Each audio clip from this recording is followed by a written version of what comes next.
Good morning, everybody. My name is Gahamanyi. Tugiye kurebera hamwe isomo ry'imibare unit ya mbere bita complex number. Muri iyi minsi ya lockdown nifuje ko nafasha abana bo mu mwaka wa gatandatu w'amashuri yisumbuye kugira bitegure ikizamini cya leta. So, nifuzaga ko mukurikira, ndatekereza biraza kubafasha. Hanyuma nyuma ya video muze kwibuka gukora subscribe kugira ngo n'izindi video z'andi masomo ndaza kujya mbategurira nazo zibashe kubageraho neza. So by the end of this lesson you will be able to identify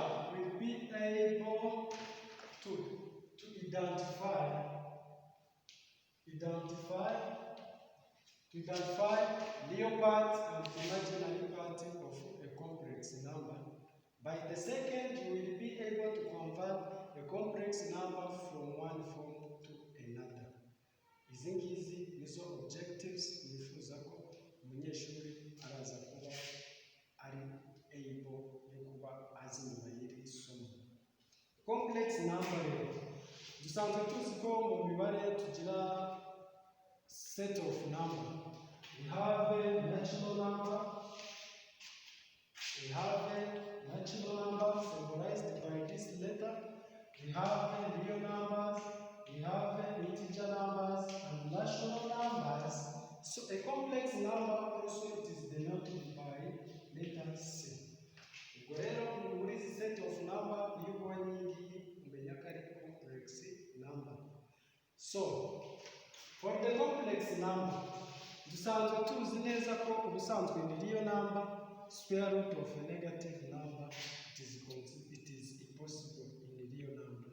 Iyo turi gushaka square root of a negative number tuvuga, for instance, to solve this question x plus 1, to solve this, if you were asked to solve in real number, you will get that x squared must be equal to negative 1.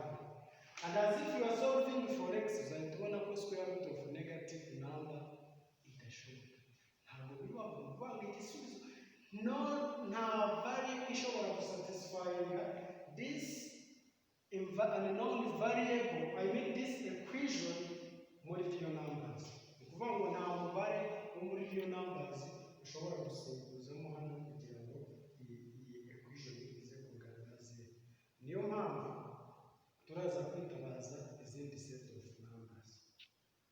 Okay, for the complex number, it is given by a plus bi. This is a form. This is what we call algebraic form ariko turaza kubireba haruguru. Ni ukuvuga ngo complex number iba yanditse gutya, which means this a it is indicating real part. Mu gihe iyi b it is indicating imaginary part. So ikikubwira ko real part na imaginary, don't confuse uvuge ngo ni imaginary. There is what we call I, which means imaginary unity. So igice gifite imaginary unity nicyo twita imaginary part. Iki gisigaye kikitwa real part. For example, an example.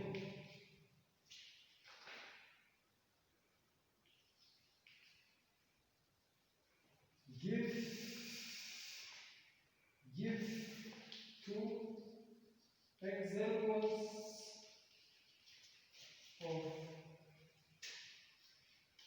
complex number. So, hano baratubwira dutange ingero ebyiri za complex number.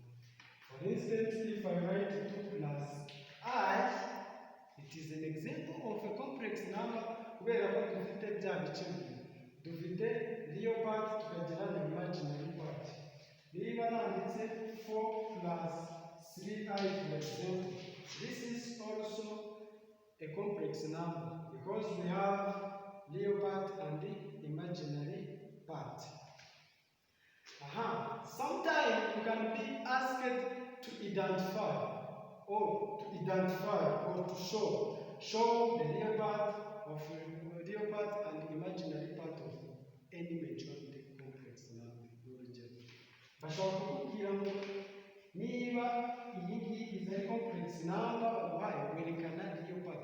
Ntabwo wavuga iyo nanditse ni, this ni means real part. Uko baba babimenye li of our complex number, li of 2 plus I, ubwo bashaka kukubwira real part y'iyi complex number, ubwo nk'uko twabonye ko ari kabiri uzahita wandika 2. And then for imaginary uzavuga imaginary of 2 plus I, ya complex number n'ubundi it is 1. Ndatekereza hano kugira. And then there is some things that have to be noticed cyangwa se hari ibintu byo kwitabwaho. Nuko nababwiye ko complex number iba yanditswe muri ubu buryo bigaragaza ibice bibiri, ntabwo bivuze ko badashobora kuba. For instance, ushobora kuba ufite hano ari 0 n'urugero, hari ama complex number uzajya usanga ufite igice kimwe. Let us take an example. Bashobora kuguhereza a complex number which is 2 plus 0 I, for instance. Ahangaha iyo wavuze 2 plus 0 I, ni uri kubona ko kuri imaginary part n'ubundi ni 0. Ibi ngibi kwiri kugaragaza ko ari 0, it is the same as we can write z which is equal to 2. Z ubwayo ikubwira ko ari complex number n'ibingana na 2 batanze umubare wonyine udafite imaginary unit. Bishatse kuvuga ko ya complex number yacu ifite igice kimwe. Iyi rero bayita real. It is real or real number. Ni ukuvuga ngo real number nta kindi kintu kigaragaza ni real number. Bigaragara se ndumva muzi neza kuri real number ko ziba zimeze. So sometimes also ushobora no kugira ya complex number yawe iri kugaragaza imaginary. For instance, you can be having z which is equal to 0 plus 2I n'urugero. This is an example. Ibi ntabwo ari ngombwa ngo wandike ngo 0 plus 2 whatever, kuko 0 iteranye kimwe n'ubundi biguma ari cya kintu. This is common, uko ushobora kwandika 2I. Iyi ngiyi nayo kuba hano hari z bivuga ko ari complex number kimwe, and then iyi imaginary unit nayo izavuga ko ari complex number. Bishatse kuvuga ngo ya complex number yacu ifite igice kimwe cya imaginary part cyonyine. Iyi ngiyi rero izi complex numbers ubwoko bazita purely imaginary. Ndumva ahangaha byumvikana. And then nk'uko nahoze mbibabwira, ubwo tubonye ya objective ya mbere, to identify a real part and imaginary part. Ndatekereza umuntu akubaye hari complex number runaka akakubwira twereke real part cyangwa twereke imaginary part, ndumva byoroshye. Ubwo the first objective has been achieved. Reka turebe kuri second objective, to convert a complex number from one form to another. Ahangaha ushobora kwibaza ko bavuze gukonvatinga form uva muri imwe ujya mu yindi, za form zo twaba tuzizi, nicyo tugiye kureba. Form ya mbere iyo bita algebraic form. There is what we call algebraic form.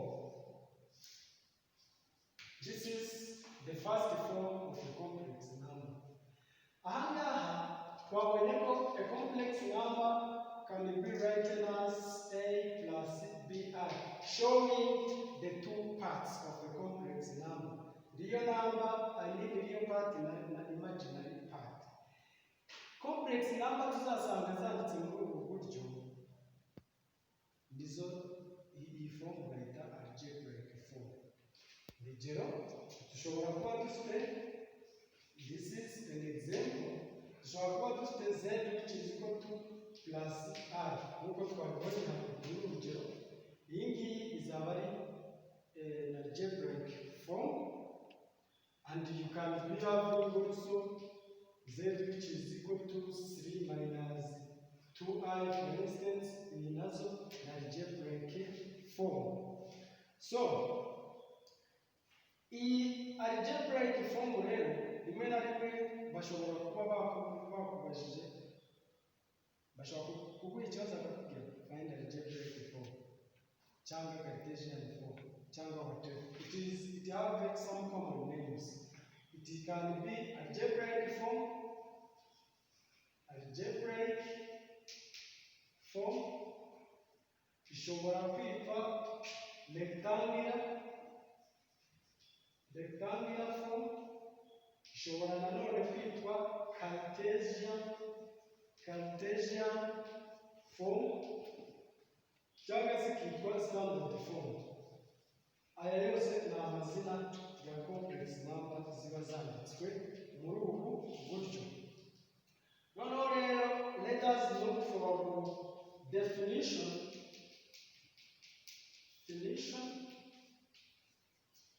and properties of I. Nk'uko nabivuze tugitangira, iyi I ivuga imaginary unit.